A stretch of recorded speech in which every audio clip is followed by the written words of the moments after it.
ছাত্ৰ ছাত্ৰীসকল তোমালোকক আজি মই নৱম শ্ৰেণীৰ ৰেখা আৰু কোণ পাঠটিৰ যিখিনি আমাৰ জানিবলগীয়া কথা আছে ৰেখাৰ বিষয়ে সেইখিনি বুজাই দিম। তোমালোকে ভিডিঅ'টো ভালকৈ চাবা, ভিডিঅ'টো লাইক কৰিবা, শ্বেয়াৰ কৰিবা আৰু চেনেলটো ছাবস্ক্ৰাইব কৰিবা। এতিয়া পাঠটোলৈ যাওঁ। এতিয়া তোমালোকে ক্লাছ 9ৰ তোমালোকক মই এইখিনি লিখি দিছোঁ ৰেখা, লাইন বুলি কয় ইংৰাজীত, লাইন ছেগমেণ্ট ৰেখাখণ্ড, ৰশ্মি ৰে, ইণ্টাৰছেক্টিং লাইন কটাকটি কৰা ৰেখা, পেৰালেল লাইন সমান্তৰাল ৰেখা আৰু পাৰপেণ্ডিকুলাৰ লাইন লম্ব ৰেখা। এইখিনি ৰেখাৰ বিষয়ে তোমালোকক আজি কম, কোণৰ বিষয়ে নেক্সট ভিডিঅ'ত দিম। গতিকে এই ৰেখা সম্পৰ্কে তোমালোকে যদি ভালকৈ কনচেপ্ট ক্লিয়াৰ হয় তেতিয়া অংকবিলাক কৰা তোমালোকৰ সুবিধা হ'ব। সেইকাৰণে মই ইংৰাজী লিখি দিছোঁ, ইংৰাজীৰ পৰা আমি অসমীয়া কৈ দিম, তোমাৰ সুবিধা হ'ব। ইংৰাজীটো জানিবা, অসমীয়াটো জানিবা, দুইটা জানিলে সুবিধা হয়। সেইকাৰণে মই ইংৰাজীতে লিখি দিছোঁ, গতিকে খুব তোমালোকৰ সুবিধাৰ কাৰণে। ইয়াত তোমালোকে চোৱা লাইন, লাইন বুলি কোৱাৰ লগে লগে আমি কি ৰেখা বুজোঁ। ৰেখাৰ ডেফিনেশ্যনটো তোমালোকে মুখস্থ কৰিব নালাগে, তোমালোকে খালি কনচেপ্টটো ক্লিয়াৰ কৰিলে হ'ল। এতিয়া লাইন, লাইন বুলি ক'লে আমি সদায় এনেকৈ LMN স্মল লেটাৰে বুজাওঁ। LMN etc. Generally use to represent line. এতিয়া লাইন বুজাবৰ কাৰণে তোমালোকক কি লাগিব, লাইন বুজাবলৈ ইংৰাজী এখন স্মল লেটাৰ ল'বা LMN। গতিকে মই এতিয়া এনেকৈ লাইন টানিলোঁ, এডাল লাইন, কিয় ই দুইফালে বাঢ়ি গৈ আছে, ইয়াৰ কোনো ডেফিনেট লেন্থ নাই, কোনো নিৰ্দিষ্ট ইয়াৰ দূৰত্ব নাই, ইয়াৰ কোনো নিৰ্দিষ্ট দূৰত্ব নাই, ইয়াৰ নো এণ্ড পইণ্ট, মানে ইয়াৰ কোনো শেষ পইণ্ট নাই, ই দুইফালে বাঢ়ি গৈ থাকিব। গতিকে ইয়াৰ আমি ক'ব নোৱাৰোঁ যে এইটো A পইণ্ট এইটো B পইণ্ট বুলি ক'ব নোৱাৰোঁ, গতিকে নিৰ্দিষ্ট পইণ্ট নাই ইয়াৰ, এই দুইফালে বাঢ়ি গৈ থাকিব। গতিকে এইটো কথা মনত ৰাখিবা, ইয়াৰ কোনো এটা নিৰ্দিষ্ট দূৰত্ব নাই, সি বাঢ়ি গৈ থাকিব। গতিকে এনেকুৱা ধৰণৰবিলাক ৰেখা বুলি কয়। তোমালোকে জাষ্ট খালি মনত ৰাখিবা, ৰেখা কনচেপ্টটো ক্লিয়াৰ কৰিব, বাকী একো নালাগে। গতিকে ইয়াৰ এটা নিৰ্দিষ্ট লেন্থ নাই কিন্তু। আৰু ইংৰাজীখিনি তোমালোকে লিখি দিছোঁ মই ইংৰাজীখিনি, ইংৰাজীখিনি চাই ল'বা। অসমীয়াত তোমালোকে ক'ব গ'লে ক'বা যে ৰেখা এটাৰ নিৰ্দিষ্ট কোনো কি নাই, জোখ নাই, সি দুইফালে গৈ থাকিব। গতিকে ইয়াৰ এণ্ড পইণ্ট নাই, মানে শেষ পইণ্ট নাই। আৰু তাক LMN আখৰ বুজায়, আৰু এলৰ ওপৰত যদি তোমালোকে এই চিম্বলটো দি দিয়া ৰেখা বুলি ক'ম। আৰু কেতিয়াবা এনেকৈও লিখা হয়, ধৰ AB ৰেখা, তাৰ ওপৰত তোমালোকে ABৰ ওপৰত কি দিব পাৰা, এইডাল চিন দিব পাৰা, এইটো হ'ল ৰেখা, তেতিয়া AB ৰেখা বুজিব। গতিকে ৰেখাৰ বিষয়ে তোমালোকে এইখিনি জানিলে যথেষ্ট। গতিকে ইয়াৰ পিছত তোমালোকে আহিব লাইন ছেগমেণ্ট। এডাল ৰেখা ল'লা, ধৰ এইডাল ৰেখা, ধৰক এইডাল ৰেখা, এই ৰেখাডালৰ এটা অংশ, ইয়াৰ পৰা মই এটা অংশ ল'লোঁ, এইটো অংশ ল'লোঁ, ইয়াত ধৰ AB এটা অংশ ল'লোঁ, AB এইটো অংশ লৈছোঁ এতিয়া। গতিকে ইয়াক ক'ব লাইন ছেগমেণ্ট। লাইন ছেগমেণ্ট কি হ'ব, টু এণ্ড পইণ্ট, দুটা শেষ পইণ্ট থাকে। গতিকে এনেকৈ হ'ব A আৰু B, তাৰ ওপৰত তুমি এনেকৈ ৰাস্তা দিয়া, এইটো লাইন ছেগমেণ্টৰ অৰ্থ। AB হ'ল লাইন ছেগমেণ্ট বা ৰেখা খণ্ড। ৰেখাৰ এটা আমি অংশ লৈছোঁ, এটা নিৰ্দিষ্ট জোখ আছে, টু এণ্ড পইণ্ট, দুটা শেষ পইণ্ট আছে A আৰু B, আৰু ডিফাইনাইট লেন্থ এটা নিৰ্দিষ্ট জোখ আছে ইয়াৰ। গতিকে A আৰু B নিৰ্দিষ্ট জোখ এটা আছে, 5 চেণ্টিমিটাৰ 6 চেণ্টিমিটাৰ, আমি ক'ব পাৰোঁ যে AB। এনেকৈ লিখাৰ লগে লগে ক'ব পাৰিম যে AB ৰ নিৰ্দিষ্ট জোখ আছে, এইটো এটা মেজাৰমেণ্ট আছে এইখিনি। গতিকে এইটো হ'ল ৰেখা আমাৰ খণ্ড, আৰু ইংৰাজীত কয় লাইন ছেগমেণ্ট। গতিকে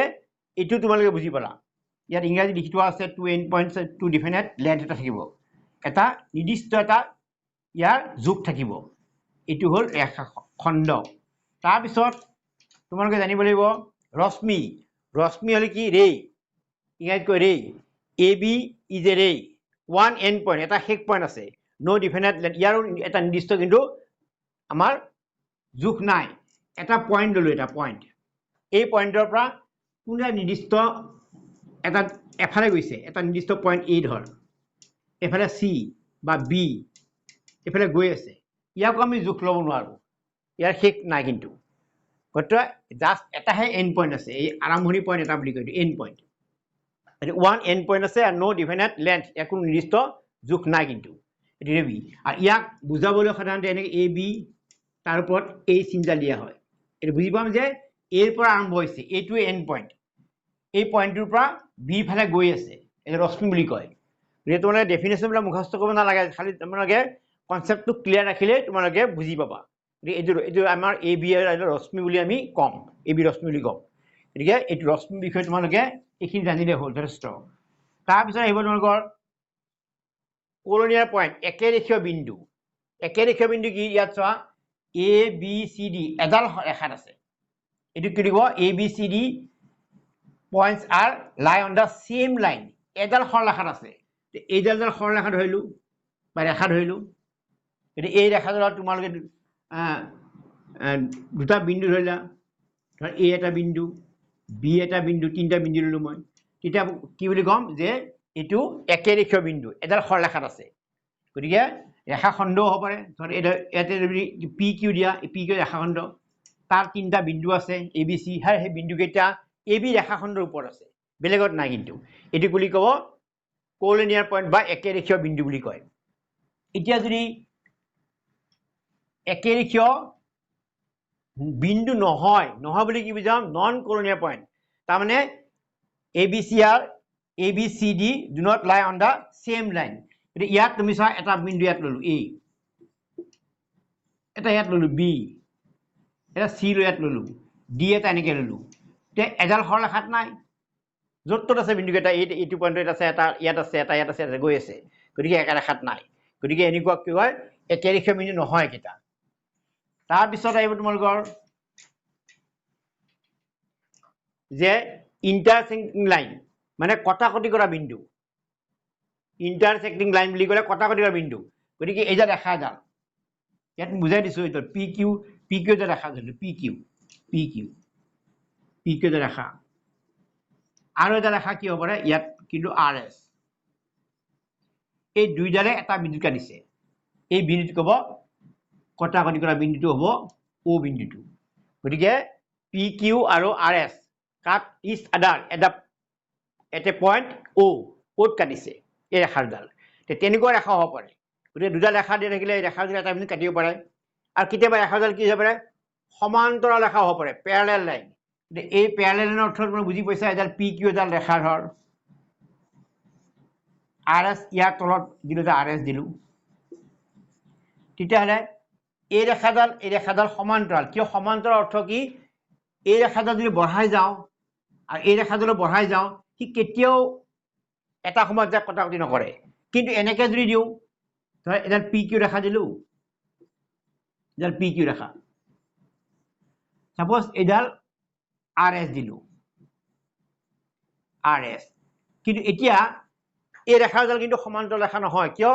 এইটো এটা সময়ত বঢ়াই দিলে ইয়াত কাটিব এটা সময়ত পি কিউত কাটিব তেনেকুৱা ৰেখাডাল সমান্তৰাল সৰলৰেখা হ'ব নোৱাৰে সমান্তৰাল সৰলৰেখা হ'ব লাগিলে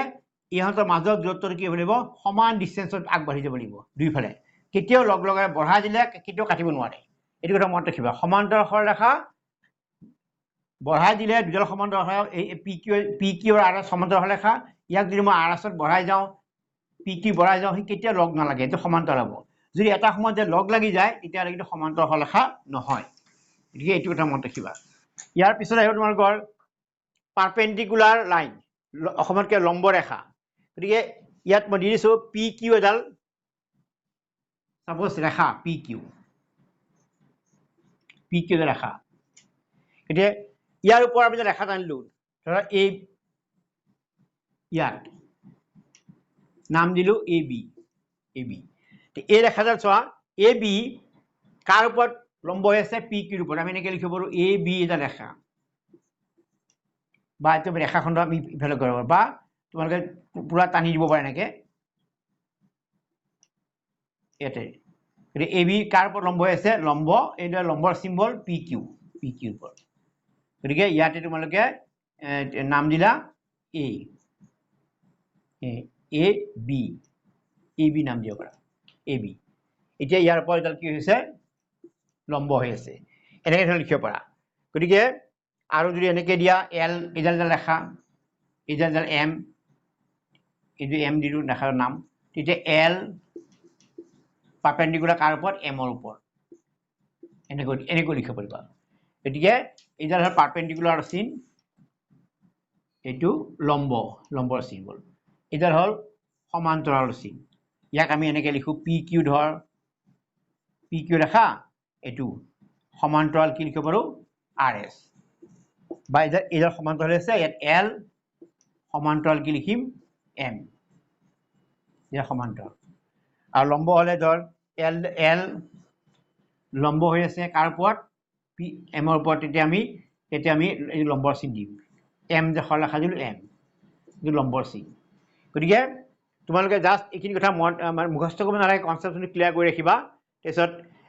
সুবিধা হ'ব সেইকাৰণে এইখিনি কথা বুজাই দিলোঁ ৰেখাৰ বিষয়ে তোমালোকক অলৰেডি বুজাই দিলোঁ ৰেখা এতিয়া তোমালোকৰ আহিব কোনটো মই তোমালোকক নেক্সট ভিডিঅ'ত কোণৰ বিষয়ে বুজাই দিম গতিকে আজিলৈ ভিডিঅ'টো ইয়াতে সমাপ্ত কৰিলোঁ